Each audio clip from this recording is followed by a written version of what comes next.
ready here?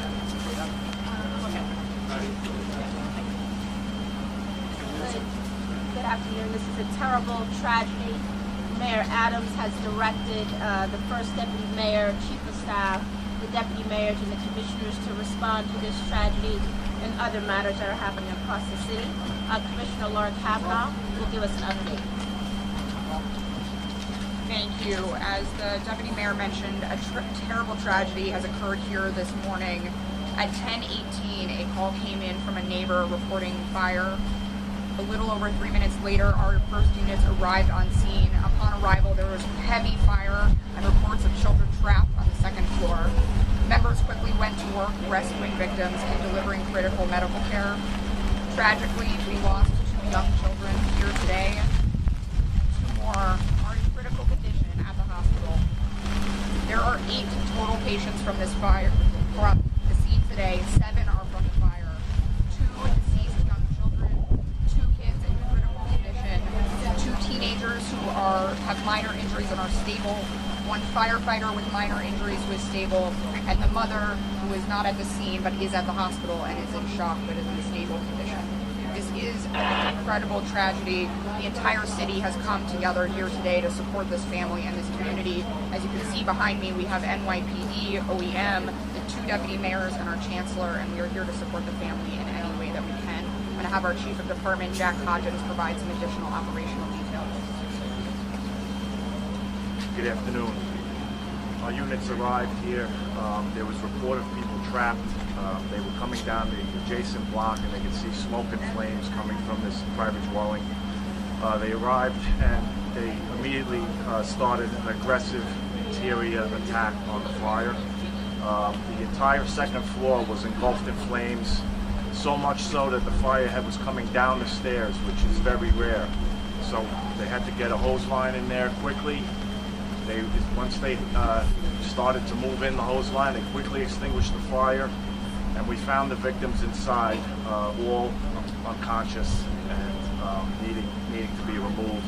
We quickly removed them to the street and firefighters started performing CPR on all of the victims. So quickly after that, EMS arrived and they administered advanced care and got them off to the hospital. It's a terrible tragedy today, and our members operated under very intense conditions to try to save these lives. We're going to have First Deputy Commissioner Christina Farrell from OEM talk about the resources available here for the community. Thank you. The Red Cross, we're in touch with the Red Cross, and they will assist the family and other members of the community as other needs come up.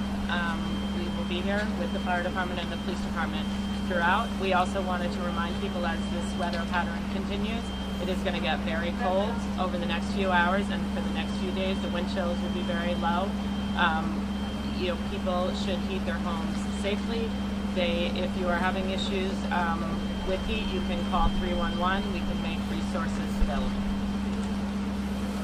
Any questions, Tony? Yeah, was that an issue heating the home? Was it using an oven? We do not believe that was an issue. We just want to let New Yorkers know ahead of this storm, just to be very careful about that, but we do not believe that was an issue here today. Do we know what caused the fire, and was there an e-bike inside? There is no reason for us to believe that. The cause of the fire is under investigation. Could you go over the ages? We heard it's a 5 or So 6. we don't want to confirm that at this time. We're making sure family notification has been made.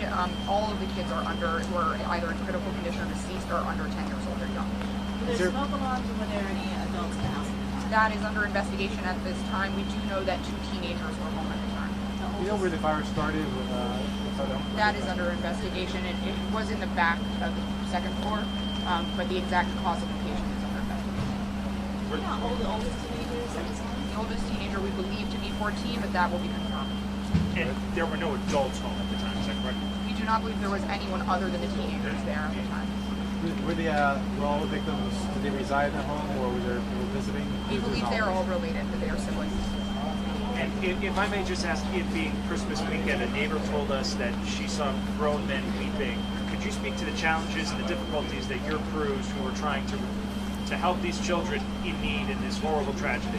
Yeah, I mean, it's an incredible tragedy, you know, and you know, we feel it as New Yorkers, our members, of course, our parents themselves. This is right before Christmas. They do an incredible job. They deal with hard things all the time, but that doesn't mean that this isn't tough. It's tough for all of us. Last question. Everybody's good? Thank you. Thank you.